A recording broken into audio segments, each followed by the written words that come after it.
আপনারা রাষ্ট্রীয় অবস্থাতে সচেতন ভূমিকা পালন করুন এবং আপনারা কখনোই চুপ থাকবেন না।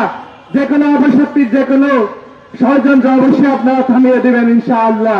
আসসালামু আলাইকুম ওয়া রাহমাতুল্লাহ। এই পর্যায়ে বক্তব্য রাখবে সম্মিলিত বেসরকারি বিশ্ববিদ্যালয়ের প্রতিনিধি মহিউদ্দিন নোবেল।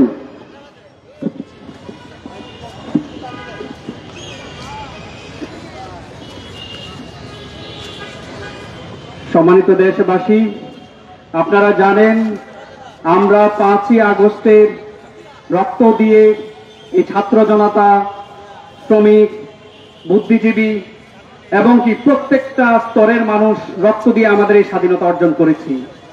কিন্তু এই ফ্যাসিস্ট সরকার, সন্ত্রাসী সরকার বিভিন্নভাবে উস্কে দিয়ে তারা আবার ফিরে আসতে চাইছে। আমরা ছাত্র সমাজ, ছাত্র জনতা সেটা বুঝে গেছি এবং আমাদের দেশের প্রত্যেকটা মানুষ সেটা বুঝে গেছে। আমরা বলতে চাই, যারা যেই ইসকন, আমরা ইসকন নিয়ে কথা বলতে চাই। এই মুহূর্তে বাংলাদেশের ক্রান্তিকাল মুহূর্ত চলছে। তারা বলছে তারা সনাতন ধর্মের প্রতিনিধি, কিন্তু আমরা বলতে চাই তারা কোনো সনাতন ধর্মের প্রতিনিধি নয়। আমাদের বন্ধুরা, আমাদের হিন্দু ধর্মের বন্ধুরা আমাদের সাথে আছে বিশ্ববিদ্যালয়ে।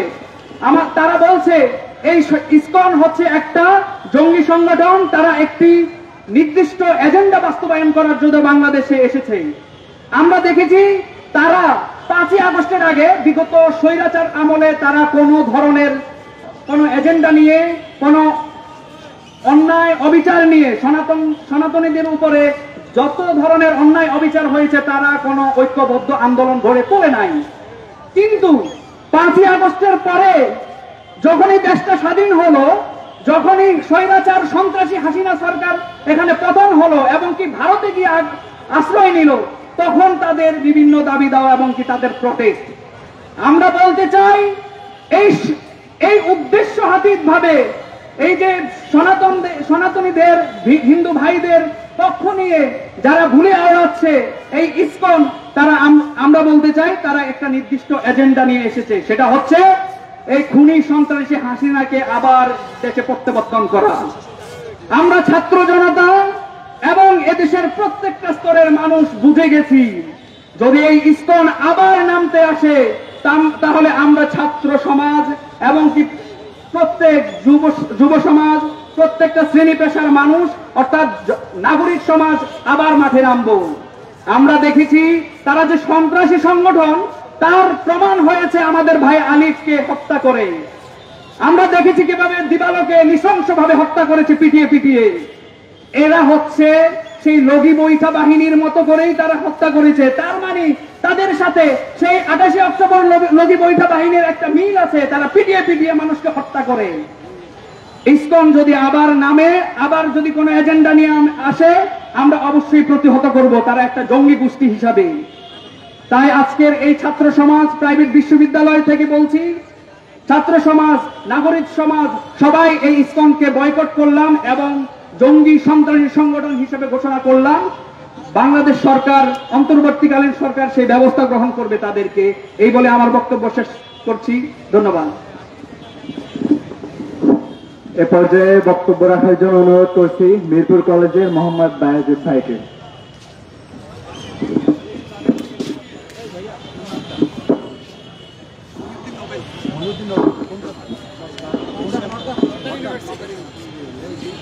আজ অশ্রুসিক্ত নয়ন নিয়ে আপনাদের সম্মুখে হাজির হয়েছি।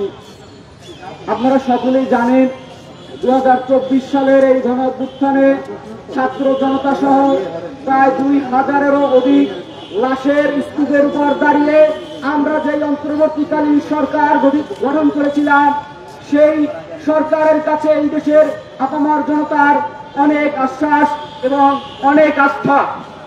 এই সরকারের কাছে অনেক কিছু চাওয়ার রয়েছে আমাদের, কিন্তু আমরা বারবার আশাহত হই।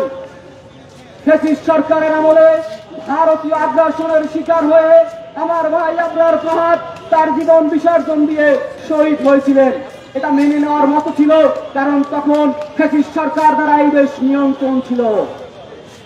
আজকে এই 24-এর স্বাধীনতার পরে স্বাধীনতার প্রায় 3 মাস পরে আমার ভাই সাইফুল ইসলাম আলিফ কেন ভারতীয় আগ্রাসনের শিকার হয়ে তার জীবন দিবে? এটা কি আমরা মেনে নেব? এটা মেনে নেওয়ার মতো? অবশ্যই মেনে নেওয়ার মতো নয়। এর যোগ্য প্রতিবাদ, এর যোগ্য জবাব আমরা যথাসময় দিব।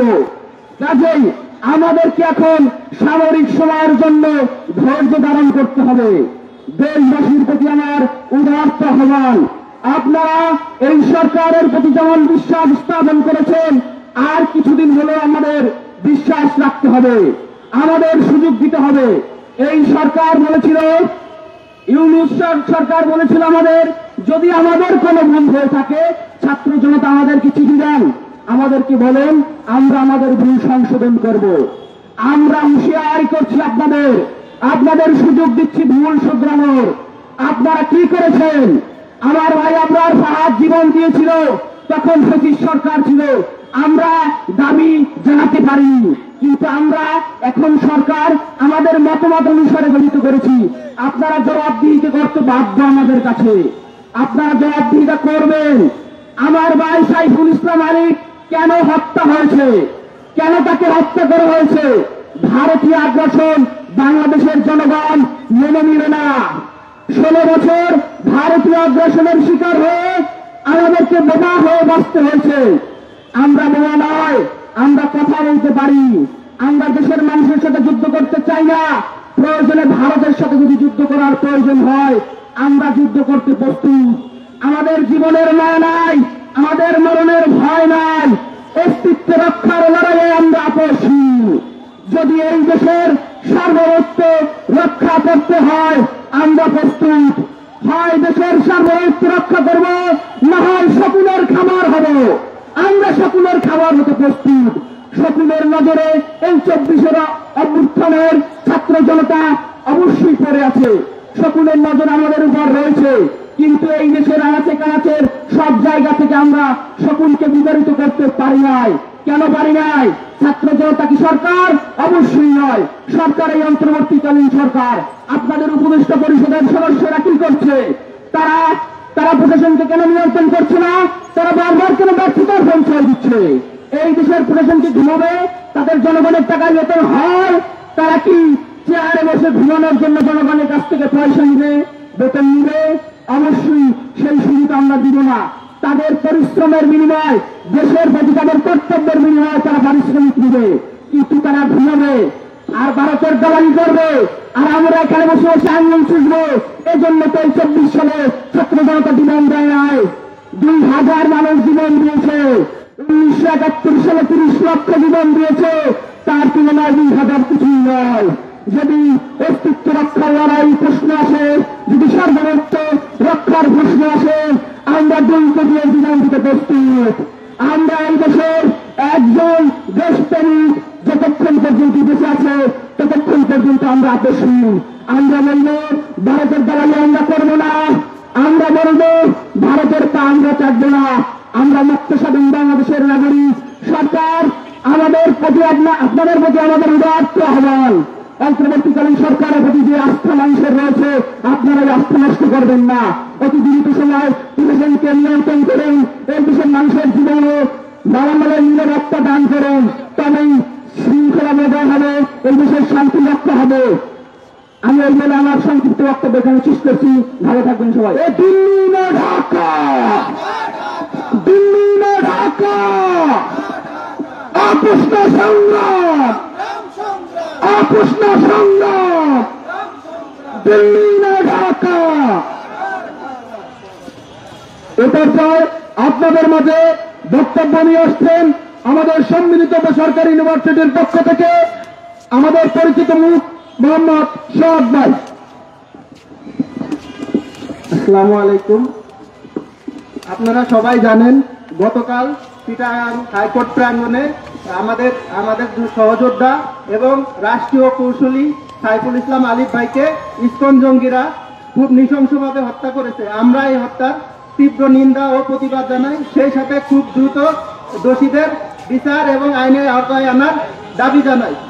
সেই সাথে আমরা গতকাল থেকে দেখছি বিভিন্ন মিডিয়াতে বিভিন্ন গুজব ছড়ানো হচ্ছে।